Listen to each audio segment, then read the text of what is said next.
Marie Dupin, vous nous révélez ce matin sur RMC que près de 1000 restaurateurs se sont vus refuser des reports de crédit. Eh bien oui, souvenez-vous, il y a quelques semaines, la Fédération bancaire avait demandé aux organisations professionnelles de la restauration, l'UMI et le GNI, de lui transmettre les dossiers des restaurateurs ayant des refus de report de crédit.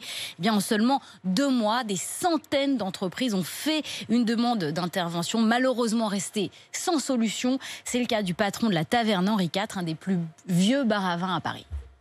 Ils ont insisté sur le fait que je rembourse mon prêt historique avec le prêt garanti par l'État. Donc sur les 40 000 € que j'ai eu de prêt garanti par l'État, j'en ai déboursé d'un coup d'un seul, plus de 30 000.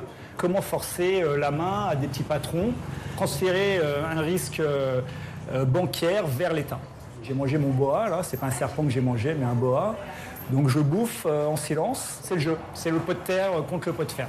Et Marie, malheureusement, c'est un cas qui est loin d'être isolé. Bah oui, comme vous le disiez, près de 1000 restaurateurs sont dans la même situation, sans parler de tous ceux qui passent sous les radars. Pourtant, officiellement, la Fédération bancaire que j'ai contactée assure qu'elle continue de soutenir les restaurateurs dans la sortie de crise. Mais officieusement, des patrons d'agences bancaires admettent qu'il devient compliqué de soutenir ceux qui vont mal.